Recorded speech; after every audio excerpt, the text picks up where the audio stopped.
Believe it or not, Utah is home to the richest deposits of dinosaur fossils on the planet. And now the area where they are still being found is protected. We've got Robert Gehrke joining us live via Zoom to talk about his trip to that Cretaceous treasure trove. Yes, Robert, I hear this has been a long time coming. It has been. I mean, they've been pulling bones out of this, they call it the Dalton Wells Quarry down just north of Moab. They've been pulling bones out of there since the 70s, probably before then, and we just don't know about it as well. But, you know, so for decades, Grand County's been trying to get this area designated as a state park, or at least some sort of interpretive site for these bones. And it took a long time, and it took the intervention of a 12-year-old kid at the time to get this moving. But as of this past session, they've designated this new Utahraptor State Park. It's this Dalton Wells Quarry I mentioned is the first site where they pulled out remains of the Utahraptor, which you remember from Jurassic Park. They called it a velociraptor, but it's actually velociraptors were small. The Utahraptor is much larger. So this is a fairly renowned quarry for this particular period, this Cretaceous period from about 110 to 140 million years ago. And so, you know, the Utah paleontologist, I went down there last week and toured the site with him. He's really excited about it. It's something he's been involved in since he's been working there for decades, but has been involved in the effort to get a park there since the mid-90s, and they're finally getting it done. Well, what's next to make it really interesting and a draw for people, tourists? Yeah. I mean, that right now, you go down there and you really don't see much, to be honest. There's this big open sort of valley where there's a bunch of campers that are there constantly, squatters, maybe you want to call them. And then you walk up on this hillside, and even up on top of the hillside, you really don't see very much. But you know, when they're working the site, teams from Brigham Young University primarily have done a lot of work on the site. You know, this is a renowned area for these. They've pulled out more than 5,000 fossils, and so it's going to take some decision making on what they want to do, how they want to do the interpretive sites.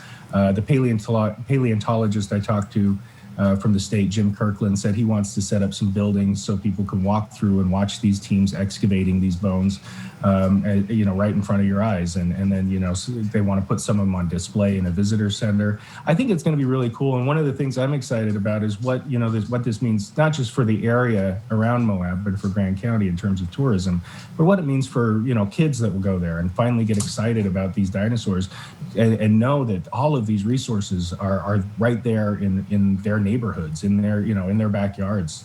Yeah, I've been to Dinosaur Land in Vernal, but yeah, this is Dinosaur Land and Dinosaur National Monument. It's all good. Let me ask you though, there's also some more history there at the park that you mentioned in your article. There is more history there, and that's another cool side note to this, I think. During the 30s, there was a civilian conservation corps camp where the workers who went in to build the roads and so forth in Arches National Park stayed. During World War II, they turned it into an internment camp, a Japanese internment camp. And not just any internment camp, frankly, because we know about Topaz out in the West Desert. This was sort of for the rebels of the group. And so they called it an isolation camp. They put them there when they were causing trouble at the other camps, or they thought they were causing trouble at the other camps. And it's something that, frankly, until just a few months ago, I had no idea was there.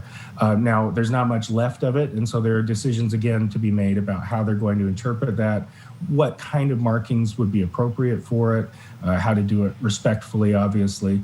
It was only in operation for about 6 months. It's sort of a temporary before they moved them to another isolation camp down on the Navajo reservation. But it's again, a dark history that we probably need to tell people about. And you know, people coming to visit the dinosaur bones or see those being excavated can learn something else about the history that they might not know about.